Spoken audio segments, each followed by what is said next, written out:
Baghdad کا بازار تھا اور ایک حلوائی جو ہے وہ صبح صبح اپنی دکان سے جا رہا تھا کہ ایک فقیر آ نکلا، لکڑی کے کھڑاؤں اس نے پہنے ہوئے تھے، تو کہا بابا جی آؤ ذرا بیٹھو، تو اس نے گرم گرم دودھ نکال کر کے بابا جی کو پیش کیا۔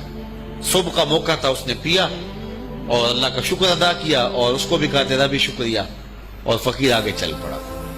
بازار کا منظر تھا، آگے ایک فحشہ عورت اپنے دوست کے ساتھ، اپنے یار کے ساتھ سیڑھیوں پر بیٹھ کے موسم کا لطف لے رہی تھی۔ یہ آج کل جس طرح ہلکی ہلکی بوندا باندی ہو تو جی چاہتا نا کہ باہر آئیں اور منظر دیکھیں، تو ساون کی رت لگی ہوئی تھی، ہلکی ہلکی بوندا باندی تھی، تو سیڑھیوں پہ بیٹھ کے وہ موسم کا لطف لے رہے تھے کہ یہ فقیر اپنی موج میں بازار سے گزرا، تو لکڑی کے کھڑاؤں تھے، کیچڑ اڑ کے کبھی دائیں گرتا تھا کبھی بائیں گرتا تھا، ایک چھینٹا اڑا اور اس عورت کے لباس پہ جا گرا۔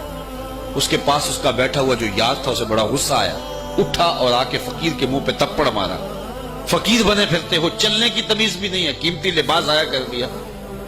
فقیر نے آسمان کی طرف دیکھا اور ہنس کے کہا مالک تو بھی بڑا بے نیاز ہے، کہیں سے دودھ پلواتا ہے کہیں سے تپڑ مرواتا ہے۔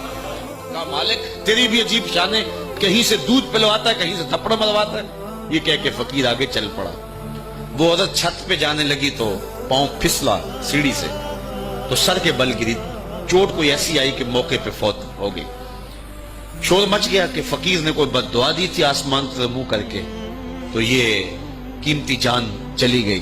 فقیر ابھی بازار کے دوسرے کونے تک نہیں پہنچنے پائے تھے کہ پکڑ لیے گئے۔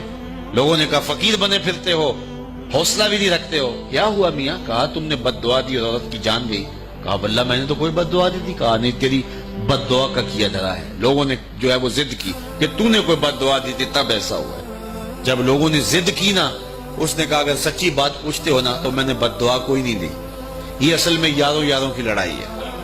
کہا وہ کیا؟ کہا جب میں گزر رہا تھا تو میرے پاؤں سے چینٹا اڑا، اس عورت کے لباس پہ پڑا تو اس کے یار کو غصہ آیا، اس نے مجھے مارا، پھر میرے یار کو بھی غصہ آ گیا۔